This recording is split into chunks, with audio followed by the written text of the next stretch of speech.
Russia has reported over 10,000 coronavirus cases for 3 days in a row. Russia is now the 7th most affected country in the world due to the pandemic. Last week, Russia surpassed China, Iran and Turkey in the total number of cases. Now it sits just behind Germany. The number of confirmed cases went up by 10,102 cases over the last 24 hours. That's a rise in cases by over 10,000 for the third consecutive day. The latest spike takes the total number of cases to over 155,000. Russia also reported 95 new deaths, taking the total death toll to 1,451. This is the lowest death toll for a country in the top 10 worst affected countries in the world. More than half of all the deaths and cases have been in Moscow, where the best medical resources are concentrated. Russia even has around 27 ventilators per 100,000 people. Now that's better than the 18.8 ventilators per 100,000 people in the US, according to the Johns Hopkins University. But here's the catch. Medical experts say that most of Russia's ventilators are old and sometimes broken. 4 out of the 8 regional governors who spoke with President Vladimir Putin in April complained about not having enough ventilators.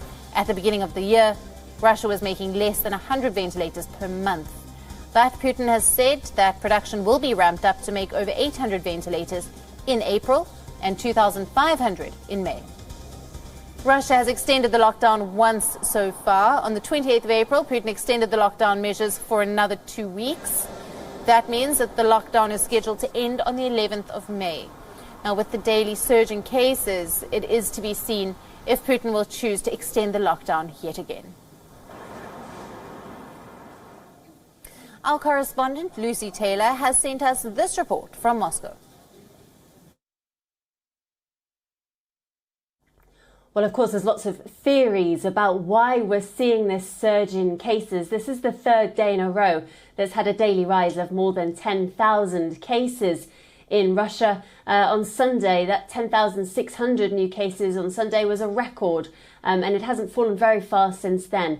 So lots of people speculating why that might be. It might be that we're seeing the spread as this virus plays out across the different regions of Russia, reaches rural areas that are less equipped to cope, where previously the epicenter of this outbreak has been in Moscow. There are those critics who say it shows that the government isn't handling this outbreak effectively, that the restrictions on movement here in Moscow and elsewhere haven't been tight enough. Some people even point to 3 weeks ago now, when the government brought in those restrictions that require a digital pass when you go outside anywhere in Moscow, when you travel across the city, you need a digital pass to your on your phone. When those restrictions were first brought in, the first day that they were being policed, it led to a lot of crowds, a lot of queues as those passes were checked. Some people ask, well, did that help to spread the virus at all? But the government says this rise in cases is because it's testing more. It's finding more confirmed cases because it's testing more. It says that its restrictions are working, and although we're still approaching the peak here in Russia, it says the outbreak is under control, and it points to the low number of deaths, the relatively low mortality rate here in Russia compared to most other countries in the world.